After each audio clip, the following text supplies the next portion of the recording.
A few months ago, I went down to the AGN, the American Grand National One Loft Race in Hillmar, California, to drop off my 2024 entries.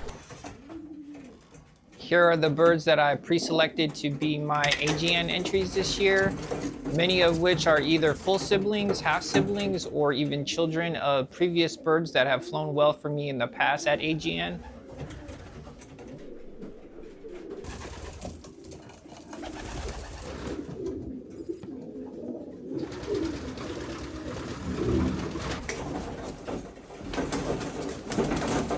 So in 2005, the first ever One Loft race I entered was American Grand National. AGN has always been a fun race to be a part of, especially during the final week. Because it's local to me, I'm able to attend shipping night, and the following day is the final. I get to meet new people and then catch up with a lot of old friends that I don't normally see during the year. Win or lose, it's always been fun, but it's always nice to win. One of the other reasons why I like AGN is their level of transparency around race prizes, total payout, and training, all of which are really important to look for when you are choosing a One Loft race to enter.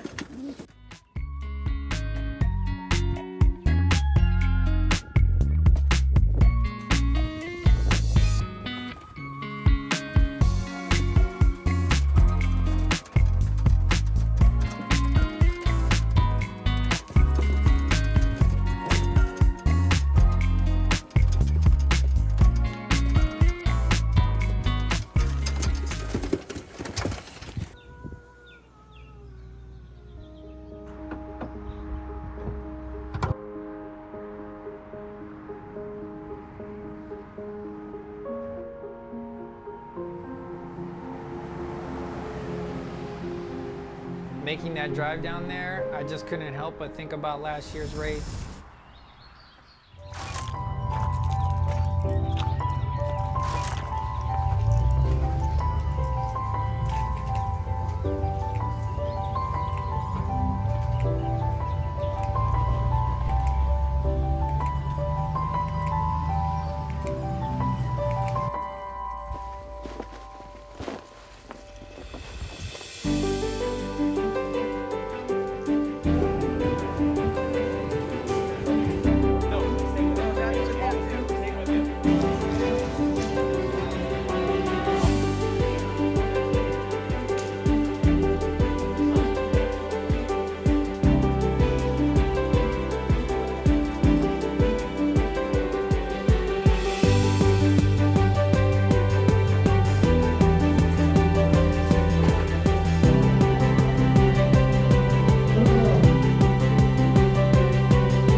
Only a few more miles to go.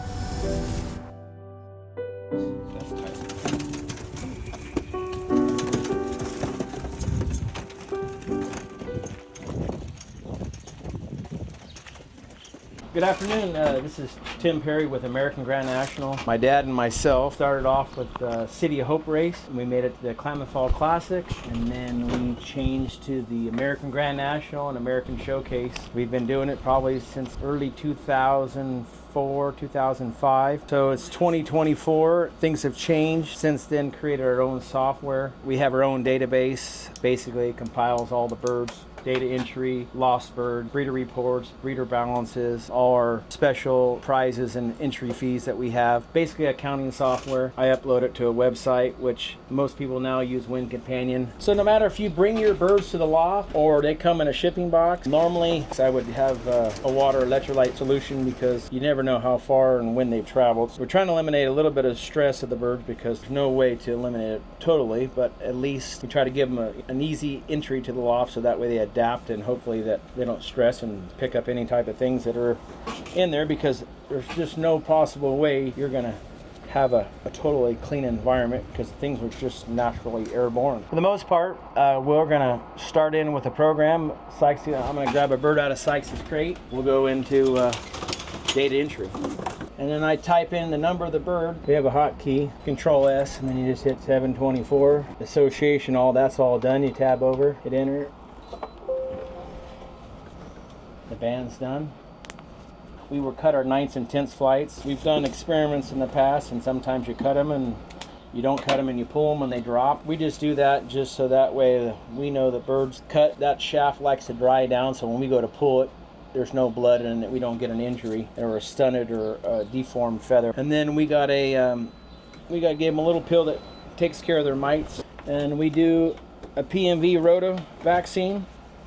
So we've been shooting them for I don't know how many years, but we do a double. We got a PMV and a herpes.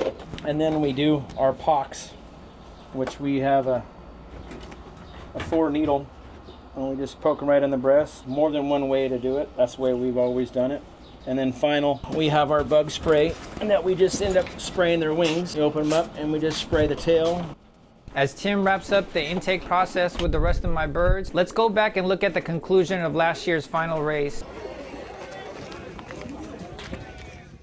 I remember the final race last year was a very tough race at AGN. I think the birds did about 1,220 yards per minute. And when that first drop came, it was about 7 birds. They circled for a little bit and then eventually hit the landing board. And as a breeder, all you can hope for is that one of those 7 birds is yours. And unfortunately that day, I didn't have one bird on that first drop. As more time went by, more birds are trickling in. You know, none of them were mine. In this sport, I think it's one of the worst feelings you could have is other people's birds are showing up and yours are nowhere to be found. For me, as a competitive person, it's torture. Eventually, as more time passed, my birds did show. They're still in the middle of their molt, but let me show them to you.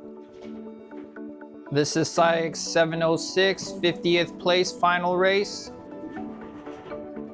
This is Ceyx 740, 61st final race, 43rd average speed. This is Ceyx 728, 66th final race, 52nd average speed. While I'm content with the results of last year's final race, I fell short of my goal of being on the first drop. So there's always room for improvement. And you know what they say, you never really lose until you quit trying. On to the next race. In a few more months, we'll find out what happens at AGN. The final is gonna be at the end of October. And maybe this year I get lucky and be on the first drop, who knows? But thanks for tuning in. I'll catch you guys in the next one.